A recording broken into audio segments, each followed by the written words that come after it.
За зандаж шатар даргаыг зөвлөлдөх зөвлөлгээд их хурлын дарга багта парламентын арчлыг бэхжүүлэх, тоог нэмэх, профессионал тогтолцоог оруулах, нийгмийн олон бүлгийн төлөөллийг оруулах гэдэг энэ үзэл баримталтаар бас нийгмийн бүлгүүдээс төлөөлж энэ зөвлөлийг байгуулж үндсэндээ бараг 20-30 сандлыг нийт ард түмнээс бид санамсргүй төвийн аргаар авч ирсэн.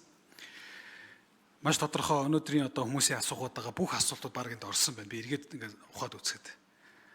Ялангуяа энэ нийгмийн баялагийг шударгаар хуваарлахад төсвийн хуваарлалт, баялагын хуваарлалт, бүтээн байгуулалт гэдэг энэ зүйлүүд дээр таны энэ үзэл санаа хэвээрээ байгуулах гэж би бодож байна. Дээрээс нь парламентын арчлыг гүнзгийрүүлэхэд нийгмийн олон бүлгүүдийн төлөөллийг оролцуулах, өөрөө зөвлөлдөх зөвлөлийг бол илүү их бэхжүүлж ээж энэ төр засаг өөр ард түмэн хоёрын хоорондох за их ойртчээж нийгэм хөгжнө гэдэг ийм үзэл баримтлалыг бол тухайн үед тавьж байсан. Энэ үзэл баримтлал чинь бол хэвээрээ болов уу гэж би бодож байна. За бизнесийг дэмжих чиглэлээр нэлээд юм бол ярьлаа. Энэ бол зөв. Гэхдээ аливаа зүйлийг олон талаас нь харна гэдэг үнднээс зөвхөн бизнесийг дэмжихдээ илүү хариуцлагатай бизнесийг дэмжээсэй гэж бодож байгаа. Цаанаа олон ажлын байрыг бий болгодог, татвараа шударгаар төлдөг, нийгмийн хариуцлагатай. Тэгэхгүйгээр бидний зарим юунд харж байхад энэ лиценз, энэ бүтээн байгуулалтанд ордог, тендерт орж байгаа хүмүүс ченжийн тогтолцоотой, ажилтнаа ардаа тоолохтой ажилтангүй шахав. Лиценз зардаг, дундаас нь ашиг олдог гадна дотны хүмүүстэй. Нөгөө талаар ажлын байрыг бий болгодог, байгальд халтай гэх мэтлэн энийг бол нийт утгаар нь бизнесийг дэмжиж гэнэ гэдэг утгаараа бас яваад ах нь бол хэд өрөөсгөл байд юм аа. Ард түмэнд хамааралгүй. Тийм учраас энэ тал дээр бол та бас анхаарья. Хэрхэн яаж анхаарч ажиллах. Өөрөөр хэлбэл нийгмийн тогтвортой олон сонирхлын бүлгүүдийн уулзрын цэгийг зөв хатгаж ээж энэ нийгэм төр засаг ард иргэд ажил олгогчийн гурван талт механизм гэж бид нар ярьдаг. Дэлхийн нийт ч гэсэн нийгмийн ийм шин гэрээ шударгаасыг хүртээмжтэй өсөлтийг бий болгож ээж энэ улс орны хөгжлийг хэмжих юмаа гэдэг дээр бол их ярьж байна. Энэ тал дээр та юу хийнэ гэж бодож байгаа вэ? За сайн ажлын байр гэдэг ажлын байр бол бий болгох нь зөв. Гэхдээ тогтвортой маш сайн ажлын байрууд хэрэгтэй байна. Гадуур бол ажлын байр бол олон байна. Харамсалтай нь тогтвортой ийм ажлын байрууд ховор байгаа учраас залуучууд гадагшлаад байна. Гадаадаас авчрах залуучуудыг бид бүхэн бодлоготой явуулах, буцаж бодлоготой авчрах тал дээр бол ямар ажлууд төлөвлөж байна вэ гэдгийг хэлмээр. За мөн зээлийн асуудал бас нэлээд хүнд байгаа. Хүү өсөд байгаа. Бизнес хөгжих, ард иргэдийн цалин хөлснөөс ахуулаад хамтын тэтгэврийн зээлтэй холбоотой ч гэсэн асуудал нэлээд тэгдэж байна. 1 минут авчид байгаа. Эрдэнэт гишүүн 1 минут нэмж өгье. За энэ зарим үед төр шийдвэр гаргахдаа огцом шийдвэрүүдийг өөртөөс нь асуухгүй оролцоог нь хангахгүйгээр шийдгээс болоод үл ойлголцол бий болоод байна. Тухайлбал ахмадын зээлийг 30% нь олгоод 80 нийт авж байгаа хүмүүсийн 70% нь хязгаарлах шийдвэр гаргаад маш олон бас хүмүүс өнөөдрийг хүртэл асууж энэ тал дээр бол ялангуяа төрийн мөнгө эдийн засгийн нийгмийн бодлогын энэ зөвлөлүүдэд энэ олон нийтийн төлөөллүүдийг бас оруулж тэр өнцгийг бас урьдчилан харах, хараагүй өнцгийг харах юм боломжуудыг хийхэд бас анхаараач гэдгийг бас хэлмээр байна. За ховчлол 2 дахин ховчлол хийнэ гэж байна. Төрийн өмчийн компаниуд өөрчлөнө гэдэг. Яг шууд хэлэхэд амар. Гэхдээ энэний цаана бол бас олон ажилчдын эрх ашиг сөргөөр хөндөгдөхгүй. 20-30 жил ажилдсан хүмүүсийг гудамжинд гаргаад хайчих үедээ гэдэг дээр бол хүмүүс болгоомжилж байгаа.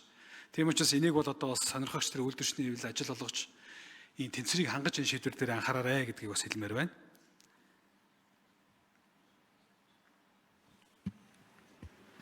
За зандаж шатар дарга хариулъя.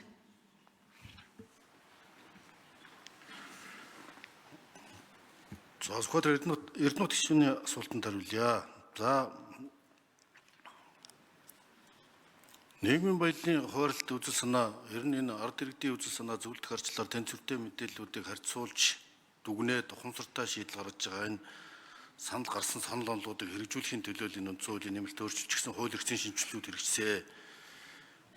Ер нь гурван талт механизмын хувьд бол ер нь энэ орон нутгийн түвшин ч гэсэн төрийн түвшин ч гэсэн гурван талт механизмыг энэ маргаан хянан шийдвэрлэхэд гурван талтаар шийдвэрлэдэг. Ажил олгогч, ажилтан, иргэдийн хоорондын асуудлуудыг орон нутгийн түвшинд засаг дарга нарын тэгд ийм гурван талд маргаан хянан шийдвэрлэх зүйл байгуулдаг ийм олон гадна дотны туршлагууд байдаг. Тийм учраас энэ ялангуяа нийгмийн даатгал, эрүүл мэндийн даатгалаас ахуулаад энэ олон сангийн менежментээр ялангуяа энэ ажил олгогчдын холбоо, үйлдвэрчний эвлэл,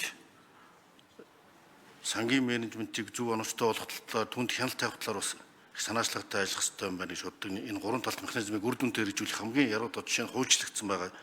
Гэтэл энэ сан нийгмийн даатгалын сан, эрүүл мэндийн даатгалын сангийн маань ашиглалт үр ашиг ямар байгаа вэ гэдэг дээр бас бодох цаг болсон байна лээ. За, сайн ажлын байр гэдэг бол ер нь ур чадвар шаардсан голцоо аж үйлдвэрийн ур салбарууд одоо байр сайн ойдолчин хүртэл олдгоо байлаа шүү дээ. Худалдааны салбарын ажилтан, үйлчлэгийн салбарын ажилтан бол ингээд сайн ажлын байр тогтдог. Одоо labor incentive буюу ажлын байр сайн шингээдэг салбарууд бол аж үйлдвэрийн салбар байдаг. Гэтэл манайд нэг үндэсний аж үйлдвэрлэлээ дэмжих, ажил олгогчдод дэмжих бодлого маань тодорхой биш учраас сайн ажлын байр хомсдоод гадагшаа залуучууд маань тэрний ирэлд яваад байгаа нь одоо бод байдлаа. Ийм учраас сайн ажлын байр бий болгоход үндэсний үйлдвэрлэлийг дэмжих, баялаг бүтээгчдийг дэмжих маань уйлдах ёстой. Энэ бол боловсрол ур чадварын шинжилгээс эхэлнэ. За, инновац өндөр өртөг шингэсэн одоо мэдээллийн технологийн салбарыг дэмжих тухай хууль ихэд татврын бодлоготойгоо уялдуулж хэрэгжихгүй хайцсан учраас одоо манай өндөр ур чадвартай IT-ийн мэргэжлүүд гадагшаа гараад дуусч. Энэ чиглэлийн үйлдвэрчний эвлэл бодлогын чиглэлээр бас ажиллах шаардлагатай байна. Ийм учраас энэ тухайн салбарыг үйлдвэрчний эвлэл ажилтнуудыг төлөөлж байгаа салбартаа энэ чиглэлээр бүр гурван талд яриа хэлцлийг тогтмол зохион байгуул зөвлөлдөж ажиллах механизмаар хэрэгжүүлэхгүй бол бас энэ парламентын төвшин ч гэсэн тэр public private dialogue буюу одоо энийг үйлдвэрчний эвлэл хэрэгжүүлэхийн тулд зөвлөх зүйлийг бол байгуулсан. Одоо энэ механизмаа ашиглая. Ингэжээж тал талын сонирхлыг жиг тангасан систем бий болгож чадна. Төрөмчийн компани шинжил хувьчлал хүмүүсийг шууд алах биш.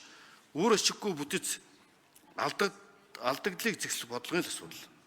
Тийм учраас одоо тэр хүмүүсийг халд солиод байхаас илүү сайн засаг, ил тод байдлыг нэмэгдүүлэх замаар зах зээлийн зарчмаар ажиллуулж, цалин хөлсийг нь харин ч тэрний үндсэн дээр нэмэгдүүлж үр ашигтай ажиллуулах чиглэгдэнэ гэж чиглэх ёстой. Түүнээс хариуцлагагүй үр ашиггүй албан тушаал биш, харин бүтээмжит суурьсан ажлын байрыг бий болгох нь үйлдвэрчнийч эрх ашигт нэгдэнэ гэж бодож байна.